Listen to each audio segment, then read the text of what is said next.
మీరు నాకు ఎవరెవరికి రాలేదో ఇవ్వండి అన్న. అక్క ఒక్క నిమిషం కూర్చో అమ్మ, కూర్చో తల్లి. అందరితో మాట్లాడతా, నాకేం తొందర లేదు, కూర్చో తల్లి.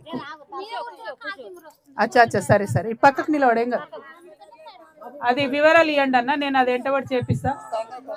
ఇక ముఖ్యంగా నాగిరెడ్డిపేట మండలంలో మాల్తుమెద శివారులో గల మరి అగ్రికల్చర్ రోడ్ ఫామ్ సుమారు 800 ఎకరాలు, 834 సర్వే నెంబర్ ఏదైతే ఉందో దీనికి కూడా సీడ్ రీసెర్చ్ సెంటర్ కావాలని చెప్పి ముఖ్యంగా మా యువ మిత్రులందరూ అడుగుతా ఉన్నారు. దానివల్ల కొన్ని ఉద్యోగాలు వస్తాయని అడుగుతా ఉన్నారు. దానికోసం తప్పకుండా ప్రయత్నం చేస్తా.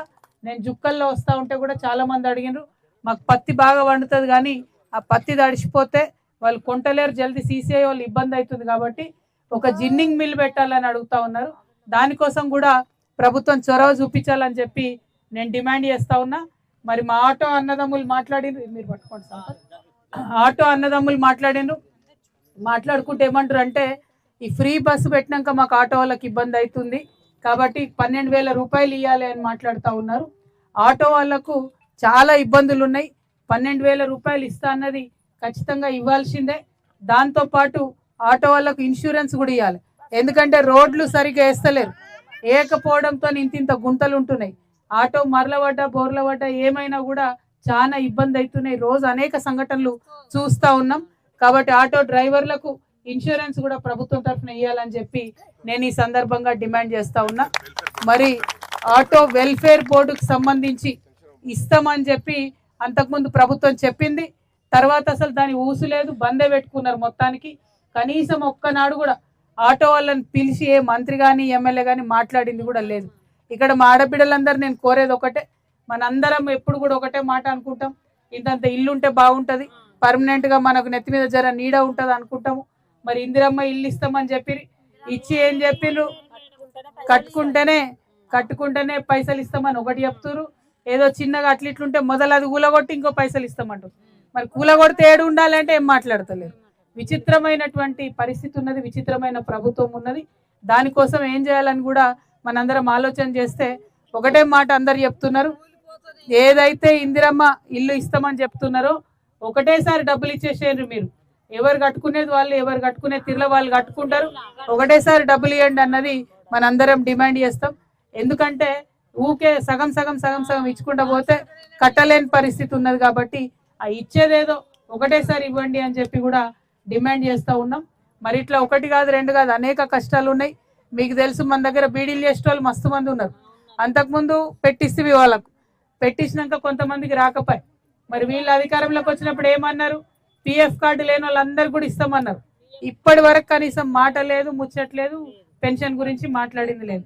కాబట్టి అన్ని రకాల పెన్షన్లు, అది బీడీల పెన్షన్లైనా, ఒంటరి మహిళల పెన్షన్లైనా, భర్త చనిపోయిన వాళ్ళ పెన్షన్లైనా, పెద్ద అవ్వలకు ఇచ్చే పెన్షన్ అయినా, అయ్యలకు ఇచ్చే పెన్షన్ అయినా 2,000 నుంచి 4,000 చేస్తామన్నారు.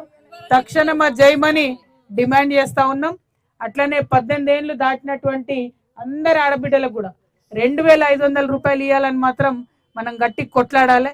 ఎందుకంటే ఊర్లల్లో ఉన్న బీడి దవాఖానలు ఎత్తిపోతున్నాయి. పంటలు ఎప్పుడు పండుతాయో ఏం పండుతలేవో అర్థమే కాని పరిస్థితి ఉన్నది. కాబట్టి 2,500 రూపాయలు ఏదైనా వస్తే చదువుకున్న పొరాలు కూడా అందరు ఊర్లలో ఖాళీగానే ఉన్న పరిస్థితి ఉంది. ఆడపిల్లలు కూడా ఆ 2,500 రూపాయల కోసం మాత్రం గట్టి కొట్లాడదాం. అది ఒక పంతం లెక్కనే కొట్లాడుతున్నాం. ఇప్పటికే సోనియమ్మకు లక్షలాది లెటర్లు రాసినాం, అయినా కూడా ఉలుకు లేదు, పలుకు లేదు. కాబట్టి దానికోసం కూడా ఆలోచన చేద్దాం. మరి ఇంకొక మాట మా అక్క చెల్లెలందరిని అడగాల నేను, చీరలు ఇచ్చిరా మీకు? ఇచ్చిరా? ఇందిరమ్మ చీరలు ఇచ్చిరా? అందరికి ఇవ్వలేరా? ఓన్లీ గ్రూప్లలో ఉన్న వాళ్ళకే ఇచ్చిరా? గ్రూప్లో లేని వాళ్ళకి ఇవ్వలేదులే. గ్రూప్లో లేని వాళ్ళకి కూడా అందరికి ఇస్తే బాగుంటది కదా.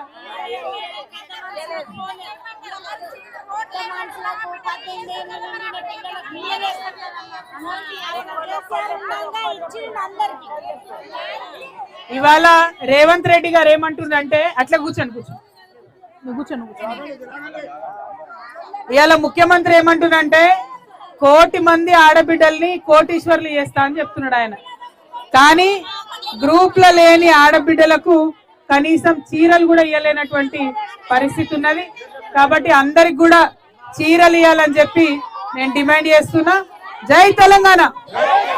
ఒకసారి అందరు సైలెంట్ ఉండాలి. ఆడబిడ్డలు ఒకళ్ళు మాట్లాడేటప్పుడు ఇంకోళ్ళు మాట్లాడి తినబడుతుందా? ఇక ఏమంటారు తెలుసా మన ఆడవాళ్ళను, 3 కొప్పులు ఒక దగ్గర ముడిపడాయి అంటారు. అంటారా అనరా?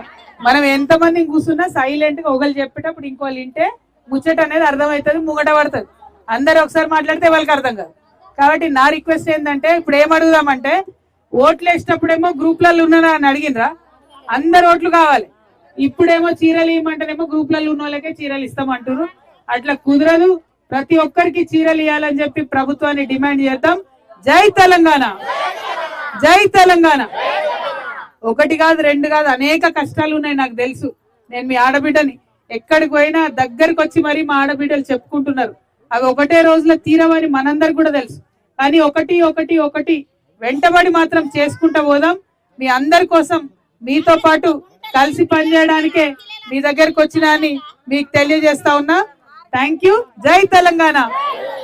ఇప్పటిదాకా అక్క పాట పాడింది కదా, అట్లా అందరం అక్క చెల్లెలం కలిసి కొట్లాడదాం దయచేసి. ఇప్పుడు చెప్పండి ఒక్కొక్కరి సమస్య.